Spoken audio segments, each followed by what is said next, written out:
오늘 하나님께서 주실 말씀은 구약 성경 느헤미야 2장 11절에서 20절까지입니다. 오늘 이 느헤미야 2장 말씀은 먼저 사건의 본문을 배경을 이해하는 것이 필요합니다.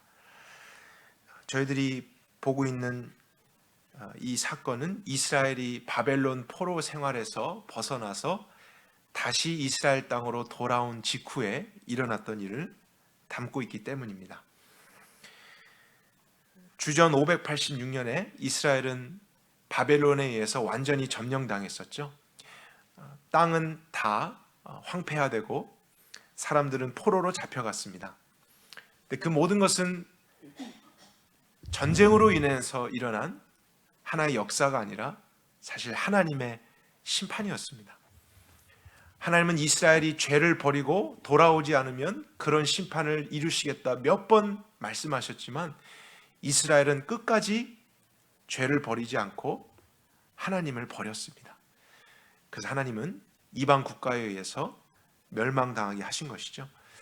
그러나 70년이 지난 후에 하나님은 아브라함과 이삭과 야곱과 맺으셨던 언약을 기억하셨습니다. 그것은 내가 너의 자손들에게 후손들에게 이 땅을 주리라. 그리고 그들과 함께하며 나는 그들의 하나님, 그들은 나의 백성이 되리라 했던 하나님의 약속이었습니다. 그래서 하나님은 그 때가 되어서 이스라엘 백성이 회개했기 때문이 아니라 하나님의 긍휼하심과 은혜 때문에 이제 그들을 구원하실 일을 시작하십니다. 그것이 바벨론으로 포로 잡혀간 지 70년 후에 일어났던 일입니다. 하나님은 이제 바벨론에서 페르시아 제국으로 바뀌어지게 됐는데요. 고레스라고 하는 왕의 마음을 감동하셔서 이스라엘 백성들, 포로되었던 자들을 풀어주도록 하십니다. 그것은 사실 불가능한 일이죠. 왕에게 있어서 자신을 위해 일할 사람들이 더 많이 필요할 텐데 그가 갑자기 하나님에 의해서 선한 마음을 받고 노예들을 해방시켜 준 것입니다. 그래서 그들은 원래 이스라엘 땅으로 이제 돌아올 수 있게 됐습니다. 그런데 이런 그림은 사실 오늘날 영적으로 하나님이 우리를 구원하시는 것과 같은 의미를 담고 있습니다. 이 세상에서 죄에게 사단에게 사로잡혀서 종로로 타고 있던 우리를 하나님께서 은혜로 해방시키시는 것, 그리고 새로운 삶을 주시고 새로운 곳에서 이제 하나님의 백성으로 살게 하시는 구원이 오늘날 저희들에게도 이 땅 가운데 일어나는 것이죠. 그것을 성경은 이런 이스라엘 역사를 통해서 보여주고 있습니다. 이스라엘이 그런 기쁨과 기대감을 가지고 고국으로 돌아왔잖아요. 그런데 기쁨도 잠시 그 땅의 현실을 보면서 망연자실하기 시작했습니다. 왜냐하면 모든 것이 다 무너져 있었고 불타 있었고 아무것도 남아있지 않았어요. 이젠 노예가 아니고 자유의 신분을 얻고 고국으로 돌아왔는데 예전에는 성벽들이 있었습니다. 그래서 외부의 침략으로부터 안전하게 자신들이 보호되고 성 안에서 삶을 살 수 있었는데 이젠 성벽도 다 무너졌기 때문에 또다시 어떤 이방 나라가 침략을 해온다면 포로로 다시 잡혀갈 수밖에 없는 상황이에요. 그래서 자유자는 되었지만 그 자유를 지킬 수 있는 힘이 없었던 것입니다. 환경적으로 상황적으로 불안정할 수밖에 없었기 때문에 그들은 자신들이 기대했던 소망을 이제 잃어가고 있었습니다. 우리는 언젠가는 또 무너지겠구나. 언젠가는 또 우리의 주권을 잃어버리겠구나. 언젠가는 또 노예로 살아가겠구나. 두려움과 불안한 마음을 가질 수 있겠죠. 그러나 하나님은 그렇게 이스라엘을 해방만 시키시고 또다시 침략 당하도록 허락하실 그런 분이 아니셨습니다. 하나님은 그분의 완전한 구원의 계획 안에서 한 사람을 준비하셨는데 바로 그의 이름이 느헤미야였습니다. 느헤미야는 페르시아 제국의 왕 옆에서 그의 술을 맡아서 담당했던 높은 관직의 사람이었습니다.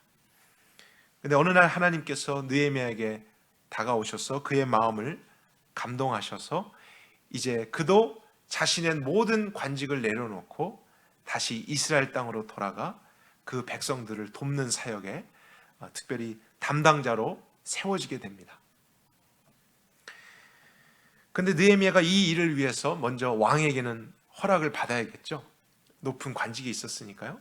그래서 왕에게 내가 조국 땅으로 돌아갈 수 있도록 허락해 주십시오. 그렇게 했더니 왕은 그것을 허락해 줄 뿐만 아니고 그 성벽을 재건할 때 필요한 모든 재료들도 왕의 권한으로 제공해 줍니다. 근데 이스라엘 땅의 백성들은 그런 사실을 다 모르죠. 어떻게 우리가 이것을 다시 세우나, 어떻게 회복될 수 있을까, 그냥 좌절만 하고 있을 상황인데 하나님은 동시에 모든 것을 준비하신 거예요. 그것을 이룰 수 있는 또 담당자도 준비하셨고 이제 그 재료들을 가지고 이스라엘을 방문케 하십니다. 그것이 오늘 읽은 본문의 배경이고요. 그 이후에 있는 이제 오늘 본문 11절부터 다시 한번 말씀을 관찰해 보겠습니다. 내가 예루살렘에 이르러 거기 거한 지 3일 만에, 여기서 나라고 하는 것은 느헤미야를 이야기하는 것이죠. 예루살렘에 와서 3일을 거하다가 하나님이 다시 마음을 감동하셨습니다. 그리고 예루살렘을 위해서 하나님께서 하신 일과 앞으로 하실 일을 일단은 아무에게도 알리지 않고 밤중에 느헤미야가 일어나서 이제 그 무너진 곳과 상황들을 조사하기 시작합니다. 몇몇 사람들과 함께 나가는데요, 12절 마지막에 보면 그때의 상황을 이렇게 묘사하고 있습니다. 내가 탄 짐승 외에는 이곳에 아무런 짐승이 없었더라. 여러분, 이스라엘은 항상 짐승들과 같이 살아왔었죠. 그들을 먹이고 가축하고 사육하는 일들, 그들의 일상적인 삶이었습니다. 그런데 얼마나 지금 상황이 어렵고 황폐하든지 동물이 한 마리도 없었습니다. 동물이 우는 소리가 들리지 않고 생존하는 것도 사실 거의 불가능한 상황에서 자유의 신분만 얻었죠. 근데 어떻게 그 신분을 지키면서 그들이 살아갈 수 있겠습니까? 너무나 처참한 상황입니다. 느헤미야가 밤에 이제 그 모든 곳을 관찰하기 시작합니다. 골짜기 문으로 나가서 용의 우물, 거름문에 이르고 예루살렘 성벽이 다 무너진 것, 성문들이 다 불타서 없어진 것을 직접 눈으로 확인합니다. 그리고 우물문과 왕의 문에 이르렀을 때는 자기가 탔던 나귀 짐승도 지나갈 수 없을 정도로 길도 제대로 이루어지지 않는 상황입니다. 그래서 이제 모든 것을 살피고 다시 돌아오게 되죠. 16절, 그때의 예루살렘에 있었던 이스라엘 리더들은 어떤 일이 있었는지 알지 못했습니다. 제사장들, 귀족들, 리더들 아무에게도 느헤미야가 자신이 온 목적과 이유를 밝히지 않았었기 때문입니다. 느헤미야도 먼저는 사람들에게 이야기하기보다 자신의 눈으로 현실을 보고 싶었고 하나님이 어떠한 일을 하시고자 하는가, 이것을 생각해 보고 싶었던 것이겠죠. 그리고 17절에 이제 본격적으로 사람들과 나누기 시작합니다. 우리의 당한 이 곤경은 너희도 목도하는 바라. 너희들이 다 보고 있지 않느냐. 우리는 정말 비참하고 처참한 상황 가운데 있다. 예루살렘이 버려졌고 성문은 다 불탔고, 하지만 이제 예루살렘 성을 다시 중건해서 수치를 받지 말자. 더 이상 외부의 침략과 공격을 받지 말자. 이런 희망의 메시지를 느헤미야가 주기 시작합니다. 그러나 이것은 느헤미야의 말이 아니었죠. 느헤미야의 선한 생각이 아닙니다. 하나님께서 주신 말씀이었고 그분의 뜻을 이제 나눈 것입니다. 18절에 그들에게 이제 말합니다. 하나님의 선하신 손이 사실 어떻게 지금까지 역사에서 내가 여기에 왔는지, 그리고 그 모든 일을 위해 필요한 것도 하나님이 어떻게 공급하셨는지, 이런 구체적인 것을 저희 말로 하면 간증하기 시작합니다. 그래서 이것이 정말 나 한 사람이 시작하고자 하는 것이 아니라 하나님이 하시고자 하는 것이기 때문에 우리가 일어나 건축하자. 그래서 힘을 내어서 선한 일을 시작하려고 합니다. 느헤미야가 이렇게 백성들에게 나누는 대화 중에서 가장 중요한 표현이 있는데요.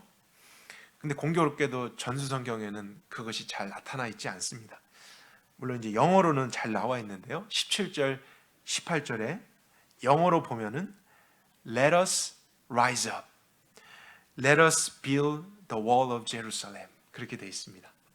그래서 항상 느헤미야는 우리라는 단어를 사용했습니다. 우리가 공경에 처했다. 우리의 상황이 이렇다. 하지만 우리가 다시 일어나자. 우리가 예루살렘 성벽을 다시 재건하자. 느헤미야는 높은 관직에 있었던 사람이잖아요. 그리고 자기가 모든 것을 가지고 왔잖아요. 그렇기 때문에 사람들 앞에 내가 건축할 테니 너희들은 이렇게 해라 저렇게 해라 명령할 수도 있었을 것입니다. 그리고 자기의 권위를 그 사람들에게 나타내려고 했을 수도 있겠죠.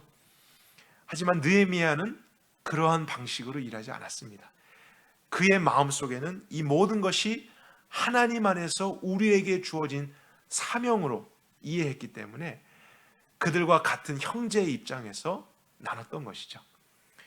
우리가 이제 일어나자.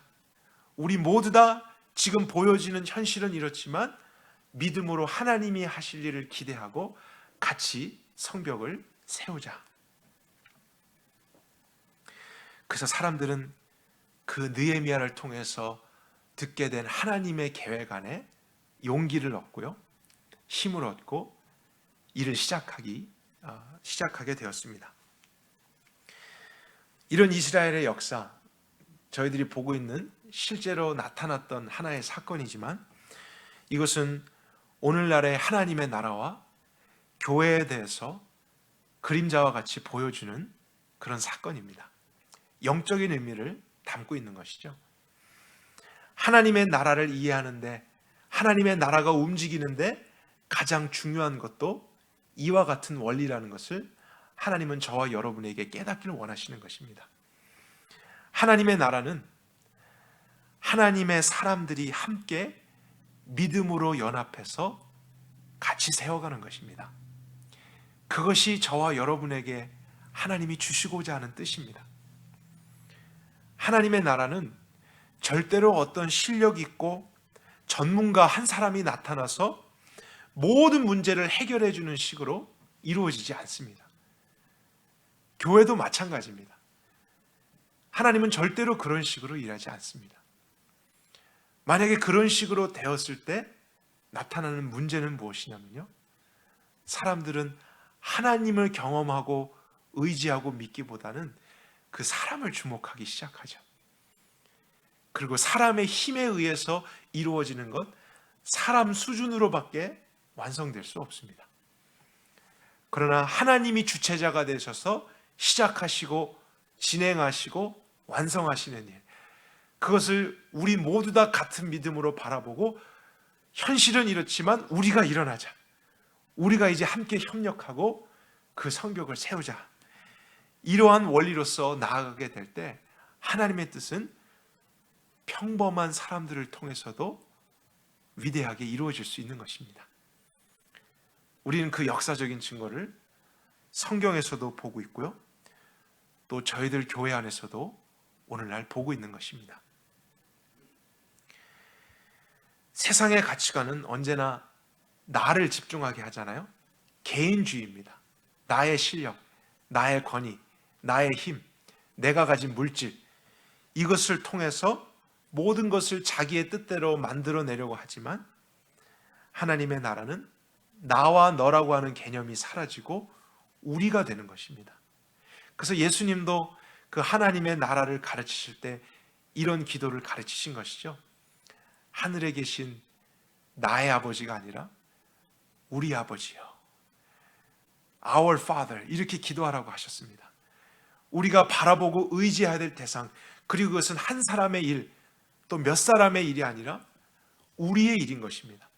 하나님께서 우리에게 맡겨주신 일, 그러니 모든 사람이 함께 같은 마음으로 협력하고 동참하는 것이 필요한 것이죠. 우리가 3장에 보면 이제 그 그림이 더 명확하게 나타납니다. 3장도 우리 간단하게만 살펴볼까요? 이제 그런 느헤미야의 말을 듣고 나서 사람들이 일을 시작할 때 1절에 가장 먼저 누가 일을 시작했냐면요, 대제사장이 일을 시작했습니다. 그리고 8절에 보게 되면은 금세공인 할레야의 아들 우시엘이 중수했다라고 되어 있고요. 향품 제조인, 이건 향수를 만드는 사람입니다. 첫 번째는 금을 가공하는 사람. 그리고 12절 같은 것에 보게 되면 살룸과 그의 딸들이 중수했다. 근데 우리가 성경을 보게 되면은 어떤 중요한 일을 이룸에 있어서 여성들의 활동이 잘 기록되지 않잖아요. 그런데 지금 무너진 예루살렘을 다시 세우는 너무나도 중요한 일에 여성들도 함께 동참하고 있는 것을 보게 됩니다. 이것은 굉장한 변화입니다. 그리고 우리라는 것을 생각할 때 사실은 반드시 포함될 그런 내용들이죠. 남녀노소 할 것 없이 모두가 함께 동참해서 그들로서는 불가능한 일을 하나님을 신뢰함으로써 이루어가는 것입니다. 17절에 보게 되면 레위인들도 다시 동참해서 중수하게 되고요. 32절에는 마지막에 금세공인들, 또 상인들, 물건을 파는 사람들, 비즈니스 하는 사람들, 이런 사람들도 건축에 동참한 것을 보게 됩니다. 흥미로운 사실이 있죠. 지금 여러분들이 보셨듯이 다양한 직업이 나오게 되는데 이들 중에 어느 누구도 건축의 전문가가 없습니다. 대제사장 한번 생각해 볼까요? 제일 먼저 일을 했는데, 여러분, 대제사장은 쉽게 생각하면 하나님 말씀만 공부하는 사람입니다. 그리고 제사의 업무에만 집중했던 사람이에요. 그는 손에 흙을 묻히고 망치를 드는 일을 평생 해본 일이 없는 사람이에요. 그리고 대제사장은 항상 특별한 옷을 입고 다녔어야 됐습니다. 그래서 그 옷을 입고 하나님 앞에서 맡은 그런 업무만을 했던 사람인데, 그가 먼저 자신의 소매를 걷어붙이고 흙을 묻히고 벽돌을 날르고 삽을 들고 망치를 들고 하는 이런 일을 시작했다는 거예요. 내가 할 수 있느냐 없느냐, 해봤느냐 안 해봤느냐, 이런 생각이 아니라 하나님이 지금 우리에게 이걸 말씀하셨다. 우리가 함께 일어나자. 우리가 함께 다시 재건하자. 그래서 대제사장부터 믿음으로 순종한 거죠. 금 가공업자나 향수를 파는 사람도 마찬가지 아닐까요? 그들의 전문성은 가공하는 거, 또 향수를 만드는 거, 이런 거겠죠. 비즈니스 하는 사람들, 그들이 평생 살아오면서 작은 창고 하나 자기 손으로 만들어 본 적도 없었을 것입니다. 그런 것은 할 수 있는 누군가에게 부탁을 했겠죠. 근데 이런 모든 비전문가들이 믿음 하나만을 가지고 협력하는 거예요. 같이 동참하고 있습니다. 여성들도 마찬가지입니다. 그리고 더 재밌는 사실은 지금 이 일을 누가 추진해서 진행하고 있습니까? 느헤미야가 하고 있잖아요. 여러분, 느헤미야는 직업이 술을 맡아서 관리하는 사람이에요. 쉽게 생각하면 오늘날 영양사입니다. 그래서 음식이나 음료에 대해서는 전문성이 있지만 건축에 대해서는 전혀 전문성이 없는 사람입니다. 근데 그 사람이 어떻게 그 예루살렘 성벽 수마일이나 되고 높이까지 지어야 되는 그런 일들을 시작하고 진행할 수 있겠습니까? 또 이런 사람들이 어떻게 그런 전문가들도 이루기 어려운 일을 완성할 수 있을까요? 그들로서는 불가능했던 일입니다. 그러나 하나님은 이들을 통해서 이런 일을 하시겠다 말씀하셨고, 그 하나님에 대한 믿음에 의해서 그들은 순종을 했던 것입니다. 만약 그들이 육신적으로 생각을 했었더라면 아마도 이렇게 했겠죠. 나 같은 사람이 어떻게 이런 막노동을 할 수 있겠나? 평생 망치질 한번 해보지 않은 내가 어떻게 이런 어려운 일을 감당할 수 있겠나? 수만이나 되는 성벽을 이 몇 사람이 어떻게 다 완성할 수 있을까? 이것은 불가능한 거야. 이런 생각 속에 그들은 아마도 하나님 말씀을 순종하지 않고 그냥 보여지는 현실 앞에 낙담하고 좌절하면서 울고만 있었을 거예요. 현실적으로 그것이 맞는 것이긴 합니다. 인간적으로는 당연한 반응이지만 영적으로는 그렇지 않다고요. 하나님이 시작하셔서 준비하고 계획한 일은 하나님이 모든 과정 중에도 함께 하십니다. 은혜를 주십니다. 감당할 수 있게 하십니다. 필요한 것은 그것을 믿는 믿음과 믿음의 순종인 것입니다. 그리고 그 믿음 안에서 한두 사람이 아니라 함께 협력하는 것, 이것이 하나님이 하나님의 나라를 세워가는 방식인 것이죠. 3장에 나오는 또 하나의 특징 중 하나는 13절 같은 곳에 보게 되면요, 어떤 사람은 성벽 1천 암마를 중수했다고 합니다. 이 1천 암마라고 하는 것은 규빗으로도 바꿀 수 있는데 오늘날 단위로 환산하면 한 0.3마일, 0.4마일 정도 됩니다. 여러분, 0.3마일, 4마일 되는 성벽을 쌓는다는 것은 쉬운 거 아닙니다. 그것도 전문가들이 아닌 사람들이 그렇게 높은 성을 길게 쌓는다는 것 결코 쉬운 거 아닙니다. 그런데 이렇게 긴 분량을 했던 사람들도 있지만 23절 같은 경우 어떤 사람들은 자기 집 맞은편 부분만을 중수하기도 했습니다. 그래서 자기 집 앞에 있는 곳만을 다시 보수하는 일을 했던 사람들도 있었습니다. 그러니까 우리가 말씀을 통해서 확인하는 것은 모든 사람들이 함께 협력했지만 모두가 똑같은 분량을 했던 것은 아닙니다. 왜냐하면 하나님의 나라는 함께 협력하는 것이지만 공산주의는 아니기 때문이에요. 모든 사람들이 똑같게 모든 것을 하게 되는 이런 원리가 아닙니다. 자신의 믿음과 힘의 분량에 따라서 자원하는 마음에서 자신의 일들을 감당하는 것입니다. 어떤 사람은 힘이 더 있고 또 할 수 있겠다 싶어서 조금 더 많은 분량을 다른 사람을 위해 할 수도 있지만 어떤 사람은 그럴 수 없어서 자기와 관련된 부분만을 감당할 수도 있습니다. 그러나 중요한 것은 나는 못한다라고 해서 안 하는 것이 아니고 잘한다고 해서 당신들은 하지 마십시오. 내가 다 하겠습니다. 이런 원리도 아니라는 거예요. 잘하든지 못하든지 모든 사람들이 동참하되 그들이 자원하는 마음에서 각자의 분량을 감당하게 되는 것. 그럴 때 하나님은 그들의 연합을 통해서 하나님의 뜻을 친히 이루어 가시는 것입니다. 이렇게 그들이 일을 하기 시작했을 때 하나님께서 함께 하시고 또 중간에 어려움들도 있었지만 결국 성벽은 완성되었습니다. 근데 6장에 보면 정확하게 52일 만에 예루살렘 성벽이 완성되었다는 기록이 있습니다. 여러분, 52일 그렇게 긴 시간 아니죠? 저희 이 건물 하나 지금 보수하는데 보험회사와 했던 그 기간 빼고더라도 2달 이상이 걸렸습니다.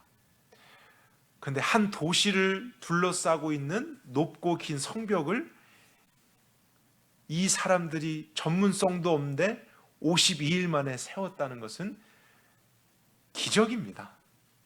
그들도 믿을 수 없는 것이고 6장에 가서 보면요, 그들이 완성됐을 때 또 놀랐던 사람들이 누구냐면 그것을 반대했던 사람들이 놀랐어요. 그들을 조롱했던 사람들이 놀랐습니다. 왜냐하면 정말로 이들이 했기 때문에 하나님이 하신 것이죠. 믿음 안에서 하나님을 신뢰하고 함께 협력했던 이 평범한 사람들을 통해서 그들은 자유의 신분만 얻은 것이 아니라 그 자유를 이제 지키고 보호할 수 있는 환경도 함께 구축하게 된 것입니다. 그리고 이제 그 안에서 우리를 구원하신 하나님을 같이 찬양하고 예배하고 또 함께 더불어서 그분의 뜻을 이뤄가는 공동체로 살게 된 것.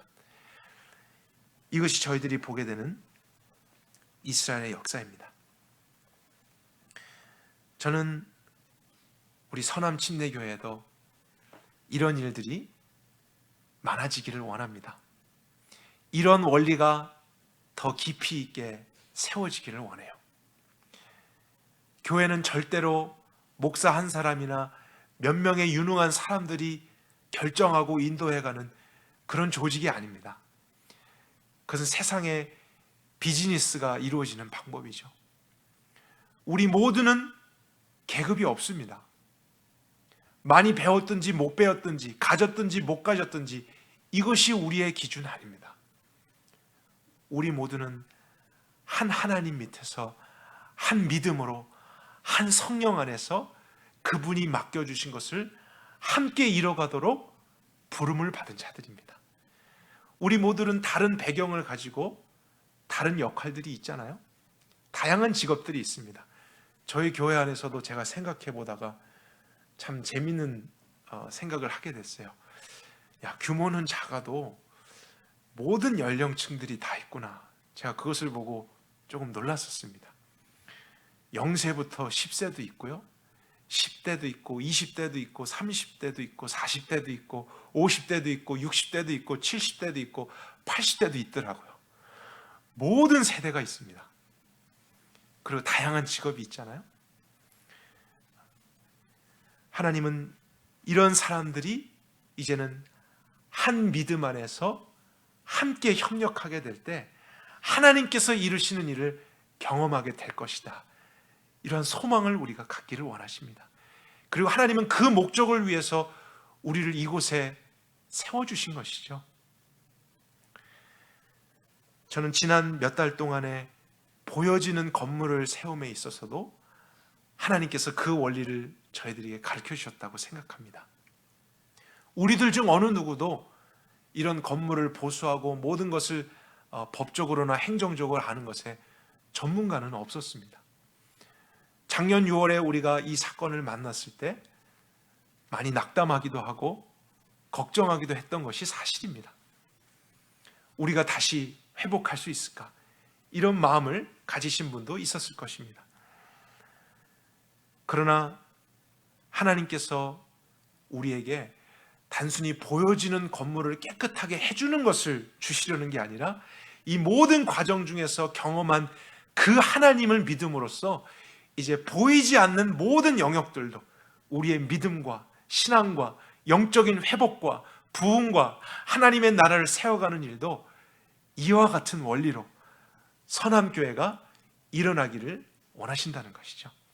한두 사람이 아니라 내가 할 수 있겠다 없겠다 이런 우리의 세상적인 기준에 의해서가 아니라 우리가 몇 명인가, 우리가 어떠한 것을 가졌는가 이러한 기준이 아니라 하나님의 뜻인가?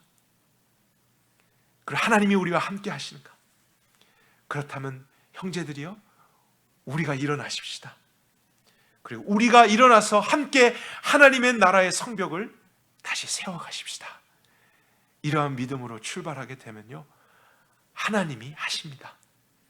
저희들을 통해서도 이 마지막 시대에 어둠을 밝히 비추는 등대의 역할을 하게 하실 것이고, 이 지역 사회 안에서 구원을 알지 못하고 여전히 방황하고 있는 많은 영혼들을 이곳에 와서 하나님을 만날 수 있도록 우리를 사용하실 거예요.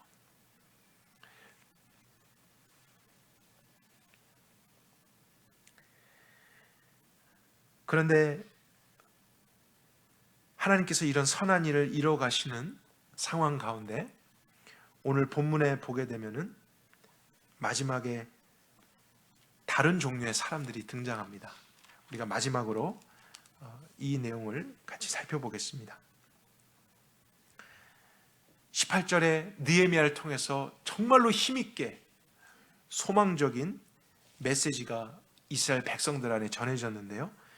19절에 호론 사람 산발랏, 암몬 사람 도비야, 아라비아 사람 게셈 같은 사람들이 갑자기 일어나서 이런 말을 합니다. 너희의 하는 일이 무엇이냐? 그것은 너희가 무엇을 할 수 있겠느냐? 너희가 왕을 배반하고자 하느냐? 그들을 조롱했고 업신여겼고 비웃었습니다.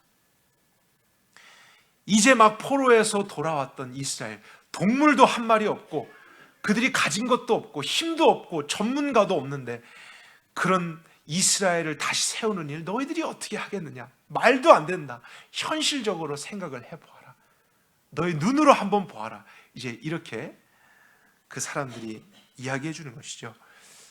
여러분, 산발락과 도비아의 말이 사실은 맞죠. 현실적으로 그게 맞는 말입니다. 불가능한 거예요.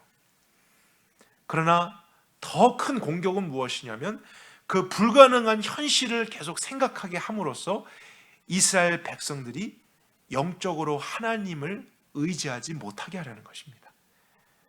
하나님에 대한 믿음과 신뢰를 잃게 하려는 것이 이들의 공격이었고요. 이것은 그냥 보여지는 산발락과 도비아의 활동이 아니라 그들을 통해서 역사했던 사단의 활동이었던 것입니다.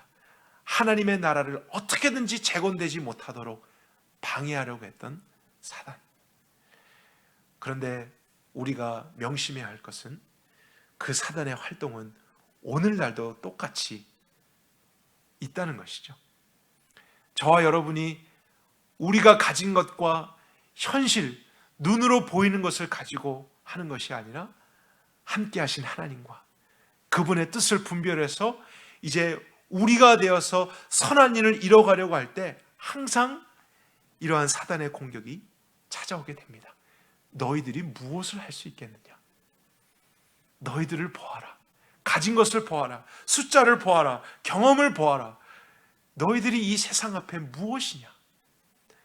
사람들이 너희를 통해 도대체 무엇을 얻을 수 있겠느냐?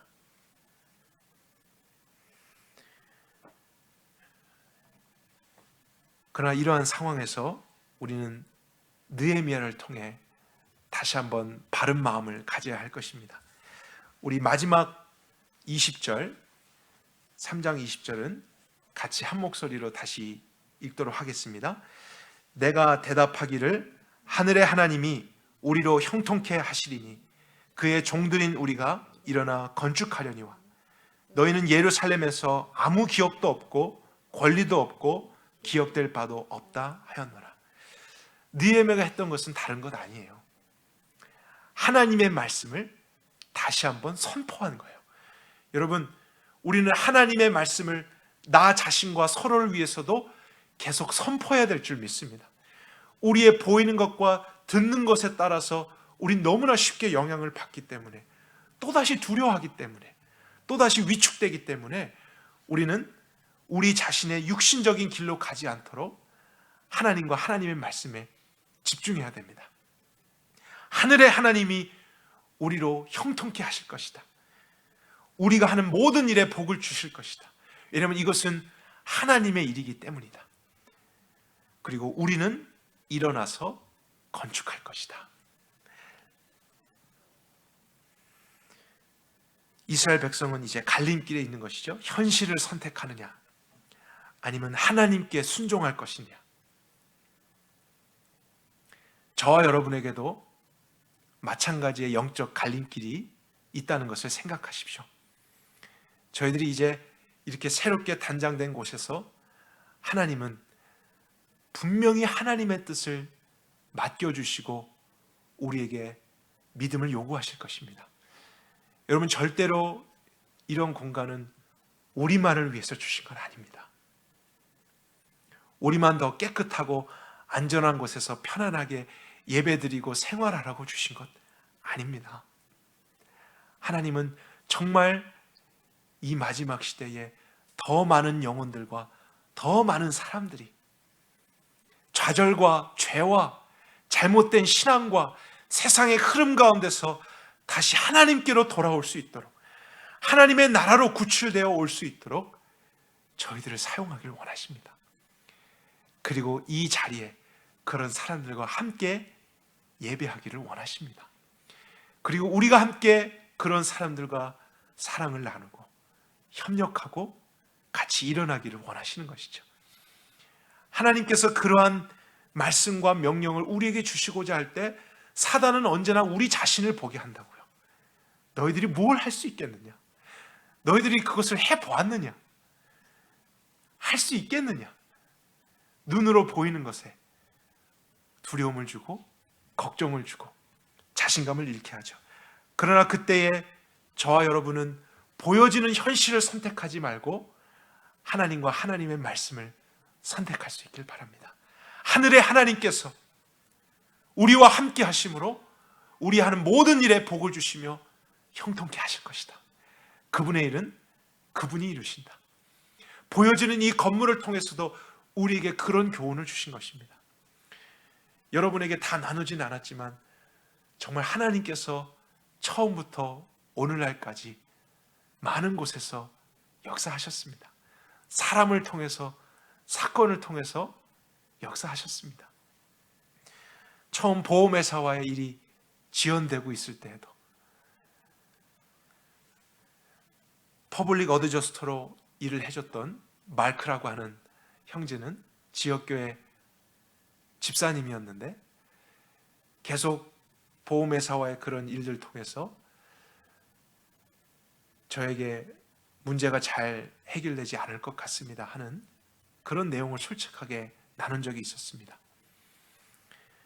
그러면서 그가 거기에서 그냥 비즈니스적인 마인드로 중단했던 게 아니라 갑자기 우리 함께 기도합시다. 그리고 하나님의 긍휼을 구하십시다. 이런 마음을 나눠줬어요. 그래서 저는 또 그분과 함께 은밀하게 그 일을 위해서 기도를 시작했는데 어느 날 갑자기 연락이 왔습니다. 하나님이 우리 가운데 어떤 기적을 하신 것 같습니다. 모든 일들이 갑자기 순식간에 완료됐습니다. 모든 행정적인 일들이 정리됐습니다. 그러면서 이제 저희들이 보상을 받고 본격적으로 일을 시작할 수 있었던 것. 저는 단순히 그 사람이나 아니면 보험회사의 일이 아니라 이것을 통해서도 하나님만을 의지하게 하려고 했던 하나님의 뜻이 이루어졌기 때문에 하나님께서 열어주신 길이었다라고 생각하게 됐습니다. 그리고 교회 보수를 위해서 몇몇 분들이 일을 하고 있었는데 그 중에 힐베르토와 술마라고 하는 사람들이 있습니다. 이야기를 나눠보니까 아버님이 목사님이시더라고요. 베네수엘라에서 목회를 하고 계시고 그들은 여기 있어서 일하면서도 찬양을 부르고 기도를 하고 그랬습니다. 그래서 함께 나누면서 우리가 하는 이 일만이 아니라 정말 우리를 통해서 하나님의 나라가 세워지도록 우리가 그렇게 살아갑시다. 같이 격려했을 때 그들이 하던 일을 멈추고 같이 기도하고요. 그리고 업무가 끝난 시간에도 그들은 가족들을 데리고 와서 더 교회를 자기 집같이 돌보고 이 교회를 같이 보수하는 일에 할 수 있는 것이 나에게는 큰 영광입니다. 이것을 스페니쉬로 저에게 적어주기도 했습니다. 교회에 이제 음향시설을 보수해야 되는데요. 전문적인 지식이 없어서 몰랐습니다. 저희 교회 수준의 음향시설을 해야 할 때 최소 10,000불 이상이 든다는 것을 알지 못했습니다. 우리가 가진 예산으로는 사실 불가능했습니다. 그런데 하나님께서 어떤 사람을 통해서 지역교회의 한 전도사님을 만나게 하셨고 그분이 교회의 사정과 문제를 알고 정말 자기의 일처럼 또 자신이 섬기는 교회의 일처럼 수시로 와서 살펴주고 또 우리의 가진 예산 안에서 최적의 것을 할 수 있도록 도와주었습니다. 그래서 오늘날 저희들이 또 이렇게 편안하고 깨끗하게 음향시설도 가질 수 있었습니다. 여러분들이 보고 있는 뒤에 있는 이 벽에 붙은 라미네이트 재료, 이것도 재료를 살 때 재고가 없는 클리어런스를 싸게 구입하게 됐습니다. 그래서 우리가 저렴하게 일을 시작할 수 있었는데 문제가 생겼어요. 재고가 없는 상품이다 보니까 재료가 만약에 모질라게 되면은 완성할 수가 없는 거예요. 근데 일을 시작하고 있는데 재료가 부족할 것 같습니다. 이제 일하는 분이 그렇게 얘기했을 때 그러면 돈을 주고 사오면 되잖아요. 그런데 살 수도 없거니와 분명히 하나님은 그것을 원하는 게 아니라 이런 일에도 주님을 의지하고 찾기를 바라시는 게 아니겠는가. 그래서 기도하고 기다리고 의지했는데 놀랍게도 모든 일을 다 마치고 4장이 남았습니다. 그래서 저희들이 이 벽도 그렇게 완성할 수 있었고요. 피아노를 산 일, 카페트를 했던 일, 조명을 한 일, 페인트 칠 한 일도요. 제가 여러분과 다 이야기를 나누려면 끝이 없습니다. 어젯밤에 아내하고 제가 그런 일들 하나하나 이야기하니까 그걸 다 적어보시 그랬어요. 그래서 적으려고 하다 보니까 하나밖에 적을 것이 없더라고요. 주님이 하셨습니다. 정말 하나님이 우리 교회를 향해서 그분의 이름을 보여주셨고 그분의 일은 이렇게 이루어진다는 것을 가르쳐주기 위해 하신 것입니다. 그리고 하나님의 궁극적인 목적은 우리가 축복을 받아서 이제는 깨끗한 건물을 얻게 됐구나, 이 수준이 아니라 이제는 그 동일한 원리로서 그 하나님이 누구신지를 정말 알고 우리에게 맡겨주신 모든 사역들, 또 영적인 부분에서도 두려워하지 말고 사단이 주는 생각과 우리 육신의 생각에 또다시 걱정하면서 한숨만 짓지 말고 우리가 일어나 우리가 함께 하나님의 나라의 성벽을 세워가는 일, 이것이 하나님께서 저희들에게 원하시는 일인 줄 믿습니다. 여러분, 2020년엔 하나님께서 우리에게 그러한 부흥을 주실 것입니다. 우리가 함께 하십시다. 믿음으로 하십시다.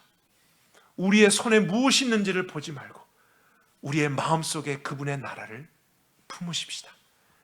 그리고 어떠한 분량이라도 좋으니까 함께 동참하고 함께 협력해서 우리의 하나님께서 우리를 통해서 하신 일들을 세상에 볼 수 있도록 하나님의 이름을 드러내는 그런 사람 침례교회, 또 그 이름 안에서 모두가 함께 사랑하고 서로를 격려하며 세워져 갈 수 있는 참된 교회가 될 수 있기를 간절히 소망합니다. 함께 기도하겠습니다.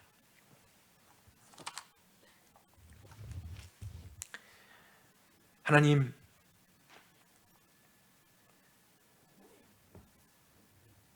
오늘 이 공간에, 이 시간에 온 우주 만물을 다스리시는 위대하신 하나님이 함께 방문하셨고 또 임재하셨음을 믿습니다.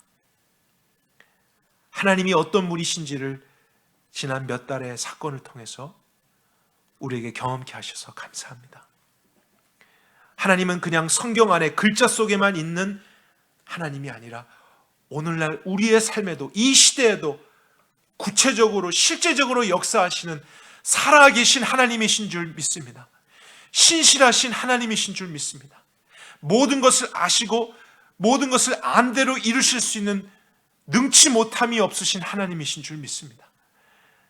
하나님이 약속하신 것은 어떠한 상황과 환경에도 불구하고 반드시 이루시는 분이심을 우리가 믿습니다. 그 하나님이 이제 새롭게 단장된 이 선한 침례교회 안에서 정말로 다시 세워져야 될 진정한 의미의 교회, 우리의 본질과 신앙도 세워가실 줄 믿습니다. 하나님이 하십니다. 하늘의 하나님께서 우리와 함께 하셔서 형통케 하실 것입니다. 2020년과 앞으로 이루어질 모든 세대 가운데 우리가 함께 일어나겠습니다. 우리의 하나님을 의지하겠습니다. 그리고 함께 하나님의 나라의 성벽을 재건하겠습니다. 하나님의 영광이 우리를 통해서 이 지역사회 안에 드러나기를 원합니다. 또 우리 모두가 차가워진 우리의 마음과 건조해진 우리의 신앙을 이젠 깨트리고 다시 한번 주님 앞에 올바른 열정과 올바른 믿음을 회복하여서 한 번뿐인 인생을 그냥 교회에만 나오고 다시 생활하고 하는 종교적인 삶으로 사는 것이 아니라 우리를 구원하시고 우리를 통해 영광을 나타내길 원하는 하나님의 손에 의해서 사용되고 의미 있게 살아가는 복된 인생들이 될 수 있도록 우리를 축복해 주시옵소서. 하나님 감사합니다. 우리에게 주신 모든 축복을 감사드립니다. 하나님이 하셨습니다. 예수 그리스도의 이름으로 기도했습니다. 아멘.